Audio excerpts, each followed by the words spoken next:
കേന്ദ്ര ബജറ്റിൽ കേരളത്തെ അവഗണിച്ചതായി ആരോപിച്ച് കോൺഗ്രസ് പ്രവർത്തകരുടെ പ്രതിഷേധം.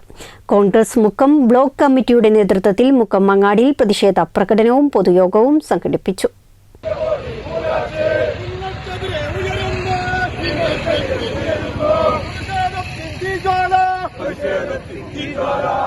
കേന്ദ്ര ബജറ്റിൽ കേരളത്തെ അവഗണിച്ചതിൽ പ്രതിഷേധിച്ചാണ് മുക്കം ബ്ലോക്ക് കോൺഗ്രസ് കമ്മിറ്റിയുടെ നേതൃത്വത്തിൽ മുക്കമങ്ങാടിയിൽ പ്രതിഷേധ പ്രകടനവും പൊതുയോഗവും സംഘടിപ്പിച്ചത്.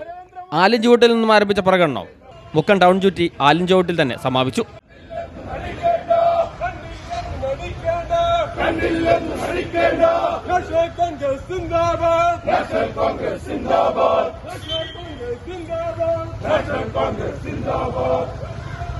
തുടർന്ന് നടന്ന പൊതുയോഗം DCC general secretary CJ Antony ഉദ്ഘാടനം ചെയ്തു.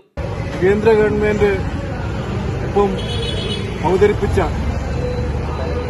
ബഡ്ജറ്റ്, ഈ ബഡ്ജറ്റ് നമുക്കറിയാം കേരളത്തെ പറ്റെ അവഗണിച്ചുകൊണ്ടുള്ളൊരു ബഡ്ജറ്റാണ് ഇവിടെ നടക്കുന്നത്. കേരളം എന്നൊരു സംസ്ഥാനം ഈ ഇന്ത്യ മഹാരാജ്യത്തിൻ്റെ ഒരു ഭാഗമാണെന്ന് പോലും ഓർക്കാത്ത രീതിയിലുള്ള ഒരു ബഡ്ജറ്റാണ്. ഇവിടെ ആകപ്പാടെ കേരളത്തിന് കൊടുത്തത് എന്താണ്?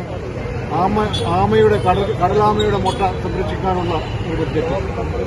വളരെ മോശമായ രീതിയിൽ നമ്മളെ കേരളത്തിലെ ജനങ്ങളെ അവഗണിച്ചുകൊണ്ട് വളരെയധികം പറ്റെ നാണം കെടുത്തിക്കൊണ്ടുള്ള ഒരു ബഡ്ജറ്റാണ് പറയുന്നത്. MK മുഹമ്മദ് അധ്യക്ഷനായി.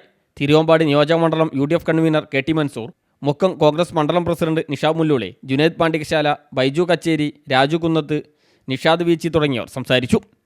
CTV പ്രാദേശിക വാർത്ത മുക്കം.